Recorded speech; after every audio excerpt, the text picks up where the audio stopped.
Doctor হুট করেই আসলো, যদি মা অথবা বাচ্চার যদি দুজনের একজনের যদি বাঁচাইতে হয় আমরা কি করব। তাই বলছি যে আপনি অন্যকে রাখেন, আমি ওকে অনেক কষ্ট করে আনছি আমার কাছে, কিন্তু ওর যদি কিছু হয়ে যায় আমি না নিতে পারবো না, ও যেন ঠিক থাকে।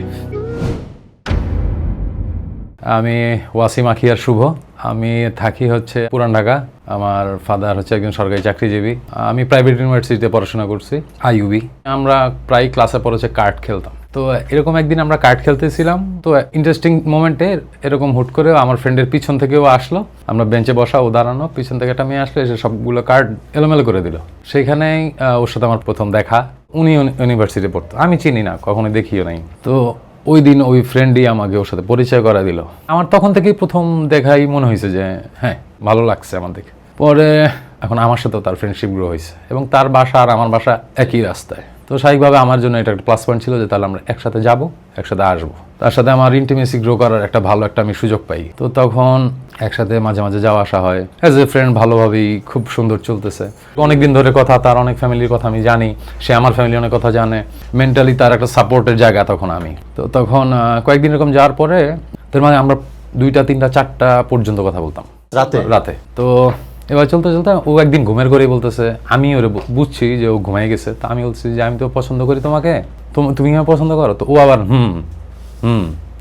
এমন করতেছে। তো আমি ইচ্ছা করি ওই জায়গাটা রেকর্ড রাখছি। পরবর্তীতে আমি পরের দিনই ভার্সিটিতে যাই, সবাইকে ফ্রেন্ড সার্কেলের মধ্যে ব্যাপারটা রিভিল করে দিছি যে ওকে কালকে আমি এভাবে বলছি রাতে, ও তো করছে, সবাই জানুক, শুনাইছি সবাইকে।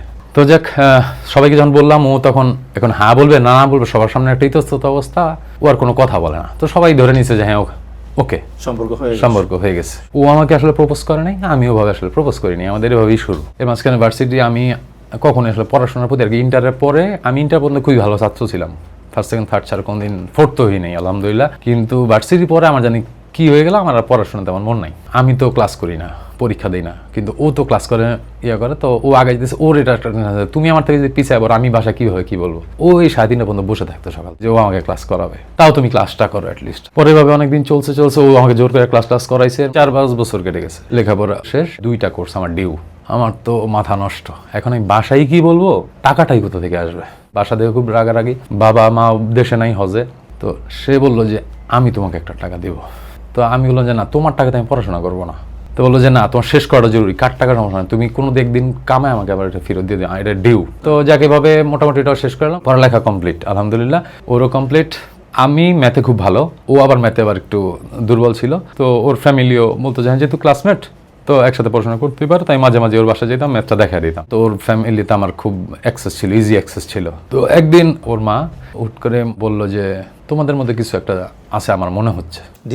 ডিরেক্ট ওনার মা স্বাভাবিক বলছে, আমি আসলে একটু হতভম্ব হয়ে গেছি, হুট করে এসে এরকম একটা কথা বলছে। তো ও চুপ।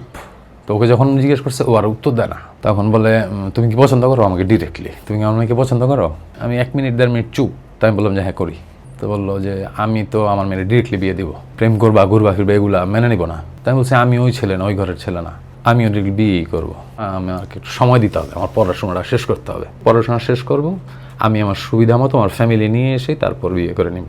আমাকে ওই পর্যন্ত সময় আপনাদের দিতে হবে।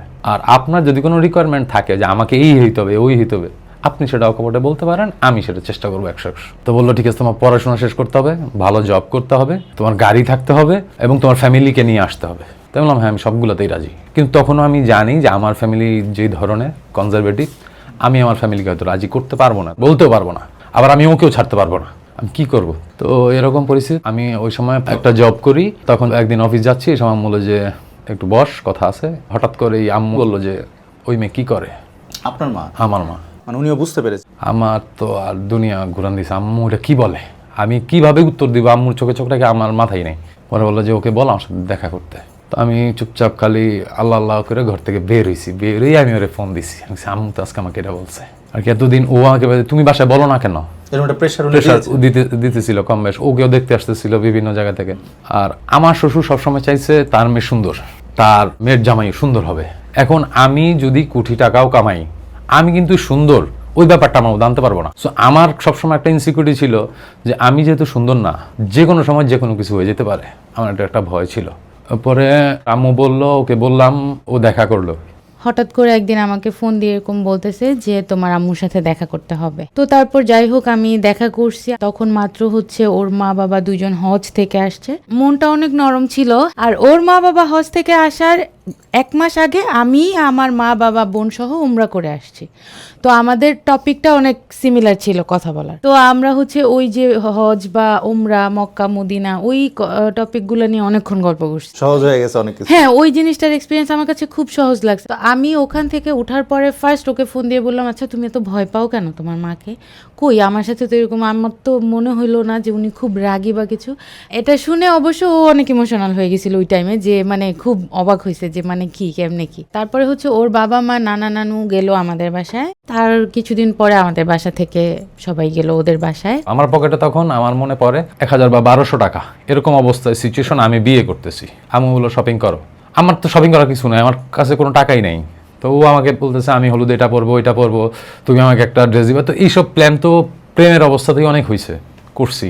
স্বাভাবিক ও তখন সেগুলো রিকল করতেছে যে হ্যাঁ তুমি তো বলছিলা যে হলুদের ওটা আমি এরকম পরবো, আমাকে এটা দিও। এখন ও বলতেছে যে আমার তো, আমি কিন্তু ওখান থেকে সাজবো, আমি কিন্তু ওখান থেকে ফটোগ্রাফি নেব। পরে আম্মু সব অ্যারেঞ্জ করলো, বড় করে অনুষ্ঠান হয়েছে, কোনো কিছুর কমতি ছিল না। আমার মা সব করে দিছে একা। তা আম্মুকে বললাম যে আম্মু আমার না আসলে কিছুই করার নাই, আমি নিজ থেকে কিছুই করতে পারলাম না। তো আম্মু খালি বললো যে তুমি শুধু ভালো থাকো। আর অলরেডি আমি তখন একটা ঢাকার স্কুলে জব করতেছি, ওইটা দিয়ে আমি আবার আমার মাকে কিন্তু হেল্প করে যাচ্ছিলাম। বিয়ে হয়েছে, বিয়ের 3 দিন বা 4 দিন আগে, তাই না, আমার জব নাই। কিন্তু বাসা আমি সময় জানাইতে পারতেছি না, সবাই একটা সেলিব্রেশন মুডে। যখন সে আমার বাসায় আসে, আমার সময় জব নাই, বাসায় জানে না। তো আমি সকালে অফিসের জন্য বের হই, যাই রাস্তায় রাস্তায় ঘুরি, দোকানে বসে থাকি, সময় কাটাই। ও জানতো যে আমি অফিসে যাই, 2.5-3 মাস পর্যন্ত সে জানতো যে আমি অফিসেই যাই। এই 3 মাস আমি রাস্তায় রাস্তায় ঘুরছি, চাকরি নেই, শুধু চাকরি খুঁজছি। কিন্তু সে বুঝতো যে আমার পকেটে টাকা নাই। তখন ও বলতো যে তুমি চাকরি যেহেতু করো তাই তোমার বেতন হয় না কেন? বললাম যে কোম্পানি প্রবলেমে আছে। এরকম সিচুয়েশনে ওরে আমি বুঝাইতে পারতেছি না যে আমার চাকরি নাই। বিকাল 5টা পর্যন্ত থাকলে অফিস থেকে আসতে লাগে 1 ঘন্টা, ওই হিসাব করে ঘড়ি ধইরা তারপর আমি ঘরে ঢুকতাম, যেন টাইমিংয়ে কেউ কোনোদিন আমাকে ধরতে না পারে। আমি লুকায় লুকায় থাকতাম, এবং এরকম এলাকায় গিয়ে লুকায় থাকতাম যেখানে আমার পরিচিত কেউ নাই। যদি কেউ আমাকে দেখে ফেলে, আমার বাসা জানবে, অনন্যা জানবে, ও জানলে ওটা নিতে পারবে না। তো তখন সে সকালবেলা যখন স্কুলে যাইতো আর কি, ওর টিচার ছিল, তো তখন আমার মানি ব্যাগে ও প্রত্যেক দিন 200 টাকা করে রেখে যেত। আর আমিও এটা যাইনি খরচ করতাম, যে আমার উপায়ও ছিল না আর কোনো ওই সময়। আর আমি বাসায় খাইতে আমার নিজের কাছে তখন একটা সাফোকেশন লাগতো, খাওয়া দাওয়া আমার ভালো লাগতো না, যে না আমি তো, আমার তো কোনো কন্ট্রিবিউশন নাই ফ্যামিলিতে, আমি খাইতেছি, আমার বউ খাইতেছি, দুজনে একসাথে, বাসাতে আমি কোনো টাকা পয়সা দিতে পারতেছি না। আমি বিয়ের মনে হয় 1-1.5 মাস পরেই এটা টের পাই, চাকরিটা নাই, কিন্তু ওটা আমাকে বলতেছে না, লজ্জায়। আচ্ছা, আমি এরপরে ওকে আর কখনো প্রেশার দিয়ে জিজ্ঞেস করি নাই, কিন্তু আমি যেটা বুঝার ওটা তো আমি বুঝতেই পারছি। কারণ আমি চিন্তা করতাম ও তো চাকরি খুঁজতেছে, কারণ আমি একদিন ওর ব্যাগে সিভি, সার্টিফিকেট, এই জিনিসগুলো পাইছি। খুঁজার জন্য তো একটা জায়গা থেকে আরেকটা জায়গায় সিভি ড্রপ করতে বা ইন্টারভিউ কল থাকলে যেতেও তো ভাড়া লাগবে। তো ওই হিসাব করে আমি ওর মানি ব্যাগে ওইটা রেখে যাইতাম। বিয়ের পরে আমার মনে পড়ে আমি ওকে একটা ক্রিম আনতে বলছিলাম, ভ্যাজলিন ক্রিম। তো নিচে থেকে নিয়ে আসছে, এবং ওটা বাই দা বাই আর কি দেখছে, যে গেট খোলার পরে স্বাভাবিক দেখছে যে ওর হাতে একটা ক্রিম। তখন আমার শাশুড়ি আমাকে ডাক দিয়ে বলল যে মা, তোমার যদি এরকম ক্রিম, সাবান, এগুলো তুমি আমার এই যে এখানে আমি বাজারটা এনে রাখি, আমাকে দেখাই দিল জায়গাটা, আমি এখানে বাজারটা এনে রাখি, তোমার যা ইচ্ছা তুমি যেটা লাগে এখান থেকে নিয়ে নিও, ওকে কিছু আনতে বললো না, মা শুধু শুধু ওর টাকা খরচ করতে বলল। তখন আমি বুঝলাম যে তার মানে উনিও জানে যে ওর ইনকাম আসলে নাই। এবং এর পর দিন তখন আমি দেখলাম যে আমার একটা ড্রয়ারে সাবান, শ্যাম্পু, ক্রিম, ভ্যাজলিন, চিরুনি, এই জিনিসগুলা ওই আমার ড্রয়ারে রেখে গেছে 1 মাসের। যখন ইউজ করতে করতে মাস শেষ হয়ে গেছে, দেখলাম যে ওই ড্রয়ারটা আবার ফিল আপ করে রেখে গেছে, এবং এভাবে চলছে প্রায় 6 মাস 7 মাস। তারপরে ওর একটা জব হইলো ঢাকার বাইরে। তারপর ও চলে গেল। আমার ওখানে অনেক কষ্ট ছিল, কিন্তু ওকে আমি বলতাম না যে আমার কি পরিমাণ কষ্ট হইতেছে। তা একদিন হুট করে বললো যে আমি আসতেছি তোমার ওখানে। আপনার স্ত্রী? হ্যাঁ, আমি চাইতেছি না ও আসুক এখানে, এখন পরিবেশ দেখলে ও নিতে পারবে না। তো হুট করে যখন ও বললো যে ও আসতেছি, এবং বললো যে আমি আব্বুর সাথে আসতেছি, তখন আমার মাথা আরো টেনশন, যে ওরে তো আমি বুঝাই ফেলবো, আবার আমি কিভাবে বুঝাবো? আমি তো বলতেছি আমি এখানে অনেক ভালো আছি, অনেক ভালোভাবে আছি। আব্বুকে নিয়ে আমি ওর অ্যাড্রেস নিয়ে আমি গেলাম। যাওয়ার পর তো তখন আব্বু ব্যাগটা রেখে, তো আব্বু ওখান থেকে ব্যাক করে, এবং আমি দেখি স্পষ্ট যে আব্বু কান্না করতে করতে ওখান থেকে বের হচ্ছে। আমি আসলে ও যে স্ট্রাগলটা করতেছে আমি চাইছি যে ওর সাথে আমিও জয়েন হব, ওর কষ্টটা আমি ভাগাভাগি করে নিব। কিন্তু এটা যে আব্বু দেখে ফেলছে এই জিনিসটা আমার কাছে খুব মানে আমার হাত পা কাঁপতেছিল যখন আমার বাবার চোখ দিয়ে পানি পড়তেছে, যে আব্বু বাসায় গিয়ে আম্মুকে কি না কি বলবে, আম্মু আমাকে ফোন দিয়ে কি বলবে আমি জানি না। আব্বু চলে গেল, ও অনেক আটকানোর চেষ্টা করছে। আব্বু যখন চলে যাচ্ছে গেট পর্যন্ত, ও গেট পর্যন্ত যাইতেছে আব্বা আব্বা করতে করতে, তো ওকে দেখেও আমার তখন খুব কষ্ট লাগতেছে। তো পরে আব্বু চলে গেল কান্না করতে করতে, এবং যা ভাবা তাই কাজ। তখন আম্মু আমাকে ফোন দিয়ে বলতেছে কোথায় গেছো মা, লাগবে না শুভর ওই চাকরি, ওকে বলো চলে আসতে। তোমার আব্বু বলছে ওকে বলো চলে আসতে, আমাদের বাসায় দুইজনে থাকবা খাবা, ওখানে থাইকা চাকরি করার দরকার নেই, তোমার তো দরকার নাই, শুভরও ওখানে থাকার দরকার নেই। শুভ কি এরকম ঘরের ছেলে যে ও ওখানে গিয়ে থাকবে? তা আমি আম্মুকে বললাম আম্মু শান্ত হও, আম্মু শান্ত হও। আমি আম্মুকে ট্যাকেল দিয়ে ফেলছি যে আম্মু আচ্ছা তুমি শুভকে কিছু বললো না, ঠিক আছে আমি দেখতেছি। ঢাকার বাইরে গেল, তখন আমরা রেস্টুরেন্টে বসবো, তখন আমি রেস্টুরেন্টে ইচ্ছা করে অর্ডার দিতাম, একটাই অর্ডার দাও, আমার খিদা নেই, আমি মাত্রই খাইছি। তো ও বুঝতো যে না, টাকার জন্য চাইতেছে না। কি সমস্যা? টাকার সমস্যা আমার কাছে তো আমি দিব, কিন্তু আমার শাসার মধ্যে আমি আর কত নিব? বিয়ের আগের থেকেও নিছি, সেমিস্টারের টাকা নিছি, বিয়ের দিন থেকে ঘুমাইয়াছিলাম তখন এসে দিয়ে গেছে, আমি আর কত নিব? আমি আর নিব না, আমার তুমি মাফ করো। ও বলতো যে না সমস্যা নেই, সব ঠিক হবে। ও আমার উল্টা বুঝ দিত। কিন্তু আমার মধ্যে একটা জিনিস ছিল, আমি কেন পারতেছি না, আমি কেন হয় না আমার দ্বারা, বা আমি সাকসেস কেন হইতে পারলাম না, আমি কেন পারলাম না, আমার দ্বারা কেন হইলো না। আমার কোনো এরকম খারাপ সঙ্গীও ছিল না, টাকা উড়াইছি নষ্ট করছি এরকম না। স্টুডেন্ট লাইফ থেকে অনেক ব্যবসায় আমি চেষ্টা করছি, কিন্তু কোথাও আমার সাকসেস আসতেছিল না, কোথাওই না। ফ্যামিলিও স্বাভাবিকগুলো দেখে ফেড আপ হয়ে গেছে। বিয়ের পরেই জানলাম যে ওর চাকরি নেই। তো যেহেতু নতুন বিয়ে, বউ হিসেবে ওর সাথে যে থাকা, একসাথে একটু সময় কাটানো, ঘুরতে যাওয়া, এরকম কোনো কিছুই আমাদের মধ্যে হয় নাই। একটা সময় যখন চাকরি হলো তো দূরেই চলে গেল, তো একসাথে তো আসলে ওভাবে থাকাই হয় নাই, সংসারটাই একসাথে হয় নাই। তো এত কিছু প্ল্যান ছিল, প্রেম করার সময় সংসার করব, এই করব, একসাথে ঘুরবো, টাইম কাটাবো, আমাদের কিছুই হয় নাই। আমরা টোটালি সংসার কোনো ফিলই নেই। আমি বিয়ের দিন থেকেই যুদ্ধ, টাকা নাই, আমার শান্তি নাই, ঘুম নাই, কি করব কিভাবে করব এগুলো নিয়ে। তারপর যখন চাকরি হলো তা হলো দূরে, আল্লাহ পাঠায় দিল দূরে। আর কি এত কষ্ট করলাম ওর কাছে রাখার জন্য, ও আমার কাছেই থাকলো না। তুমি থাকো আরেক জায়গায়, আমি থাকি আরেক জায়গায়, এটা কি মানে? তাহলে বিয়ে না করলেই ভালো হতো। আমি এগুলো নিতে নিতে একদম শক্ত হয়ে গেছি। তখন দেখা গেছে আমি ইচ্ছে মতো চিল্লাইতাম। আমার মনে হতো যে আমি ওর সাথে চিল্লায় ঝগড়া করলে ও হয়তো 2-3 দিন আমার কথা মনে করবে না, বরং ও দূরে থাকাটা শিখা যাবে আস্তে আস্তে। তখন আমাদের অনেক ডিস্টেন্স চলে আসছে আমাদের দুজনের ভিতরে, এতটা সম্পর্কের ডিস্টেন্স চলে আসছে যে দুইজনের সাথে দুইজনের কোনো যোগাযোগই নাই এরকম। আমার ওকে আর সহ্য হইতো না তখন, ওরও আমাকে আর সহ্য হইতো না। তবে হ্যাঁ, আমরা এরকম প্ল্যান করছিলাম যে তুমি কিছুদিন আলাদা থাকো, আমি কিছুদিন আলাদা থাকি। সপ্তাহ 10 দিন আমরা কেউ কথাই বলিনি। সেই প্রথম থেকে যুদ্ধ করতে করতে ওই ছোট চাকরিটা থেকে আস্তে আস্তে আস্তে আস্তে করে মোটামুটি আমি লাইফ গুছিয়ে আনছি। এখন মনে হইতেছে যে না, হয়তো বা আবার সব সুন্দর হবে। মোটামুটি এখন সব ফ্যামিলির সাথে সব ঠিক। ওর সাথে এখন আমার মোটামুটি কন্টিনিউ আসা যাওয়া, কথাবার্তা, ও মাঝে মাঝে যায় আসে, সম্পর্কটা আবার আলহামদুলিল্লাহ ভালোর দিকে।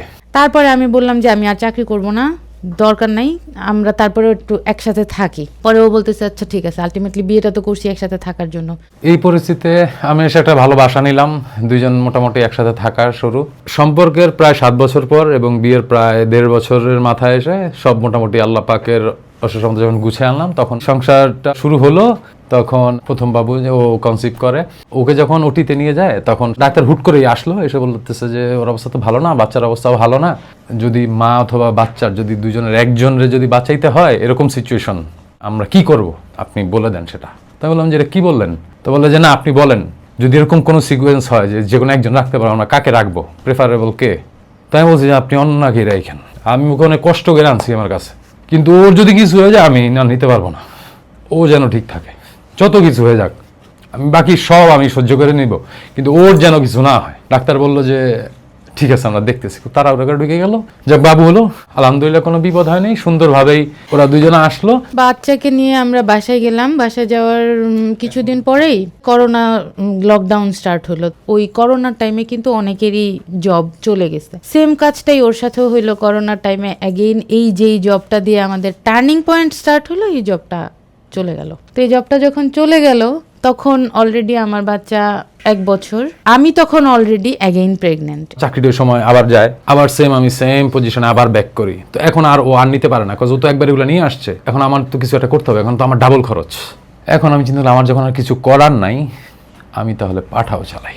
তখন আমি পাঠাও চালাই, তো ওইটা ফ্যামিলিতে আমি জানাই না, মাস্ক পরে তারপরে এলাকায় পাঠাও চালাইতাম। আমি খালি চিন্তা করতাম আমার 700 টাকা কতক্ষণে হবে, 700 টাকা হইলে আমি বাসায় গো।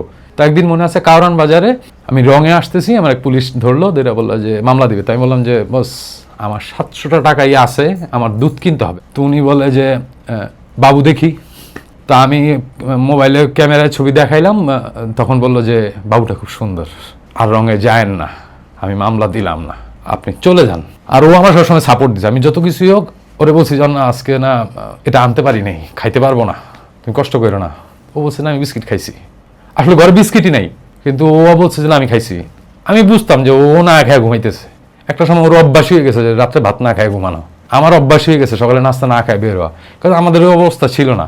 আলহামদুলিল্লাহ আমরা কারো কাছে, না ওর ফ্যামিলির কাছে না আমি আমার ফ্যামিলির কাছে কেউ হাত পাতি নাই বা কেউ বলি নাই, ওই সাপোর্টটাই চাই নাই। আমি যে ফ্যামিলির ছেলে আমার কোনোদিনই ওভাবে চলতে আমি ভাবতেই পারি নাই, কিন্তু আমি চিন্তা করছি না আমি স্ট্রাগল করবো, আমার বাচ্চাদের আমি দেখবো, আমাদের বাচ্চা যেন কোনদিন কথা শুনতে না হয় যে না ওর বাচ্চা তো ও রাখে নাই, আমরা দেখছি, আমরা পাচ্ছি। তারপর করোনা চলে যাওয়ার পরে আলহামদুলিল্লাহ বিগত 4 বছর আমি নতুন একটা কোম্পানিতে চাকরিতে ঢুকি। আলহামদুলিল্লাহ ফ্যামিলি নিয়ে সুন্দর করে গুছিয়ে আসি, এখন পর্যন্ত সেই চাকরিতে আসি। আলহামদুলিল্লাহ আল্লাহ পাক ভালো রাখছে, অশেষ রহমত। আমার 2 সন্তান, আলহামদুলিল্লাহ বড়জন মেয়ে। আমার বড় মেয়ে যার নাম হচ্ছে আরশি বিনতে আখিয়ার, আর ছোট ছেলের বয়স হচ্ছে 4 বছর, ওর নাম হচ্ছে আনাস ইবনে আখিয়ার। তো দুইজন মাশাআল্লাহ এখন আলহামদুলিল্লাহ দুইজনকে নিয়ে এখন সব দিক দিয়ে ভালো আছি। আমরা চেয়ে থাকি ভালো সম্পর্ক, ভালো মানুষের জীবনের গল্প, ভালো কিছু প্রচার করার জন্য, যার কারণে আমরা বিভিন্ন সময় ফেসবুকের বিভিন্ন প্ল্যাটফর্মে আমরা নজর রাখি, যাদেরকে মনে হয় ওনাদের গল্পটা একটু অন্যরকম হতে পারে আমরা ওনাদের সাথে কথা বলি এবং প্রয়োজন মতো আমন্ত্রণ জানাই আমাদের স্টুডিওতে নিয়ে আসি। আপনাদের ঘটনাগুলো এত বেশি বাস্তবিক, আপনারা যেভাবে সময় কাটিয়েছেন তারপরও একজন আরেকজনকে যেভাবে সাপোর্ট করেছেন, ছেড়ে যান নাই, এটার জন্য আপনাদের দুইজনকে স্যালুট জানাই। আসলে এটাই সম্পর্ক, আমরা এটাকেই অ্যাপ্রিসিয়েট করতে চাই, এজন্যই আপনাদেরকে ডেকে নিয়ে আসা আমাদের স্টুডিও পর্যন্ত। আমরা অনেক সময় দেখা যায় যে দাম্পত্য জীবনে স্বামী একটু খারাপ আছেন কিংবা স্ত্রী একটু বেশি চাচ্ছেন, অল্পতেই অতিষ্ঠ হয়ে সেই সম্পর্ক ভেঙে যায়। কিন্তু আজকের এই গল্পটা যারা আপনারা শুনবেন বা শুনছেন তারা অবশ্যই দেখছেন তাদের এই যে যুদ্ধ একবার দুইবার না, বেশ কয়েকবার এমন সময়ের ভিতর দিয়ে তারা গেছেন যেখানে হয়তো অনেক ক্ষেত্রে অনেক সম্পর্ক ভেঙে যেত, ডিভোর্স পর্যন্ত চলে যেত, কিন্তু তারা একে অপরকে জড়িয়ে ধরে রেখেছেন, বিশ্বাস রেখেছেন, একে অপরকে ভালোবেসেছেন, যার কারণে আজ 2 জন সন্তান নিয়ে এখনো ভালো আছেন। এটাই সংসার, এটাই দাম্পত্য জীবন। আর এই গল্পগুলোকে আমরা বেশি বেশি হাইলাইট করতে চাই। আপনারা যারা আমাদের স্টুডিওতে আসতে চান, এরকম গল্প তুলে ধরতে চান, আমাদের সাথে যোগাযোগ করতে পারেন 01707082470। আপনাদেরকে অনেক অনেক ধন্যবাদ, আপনাদের জন্য অনেক শুভকামনা। আসসালামু আলাইকুম।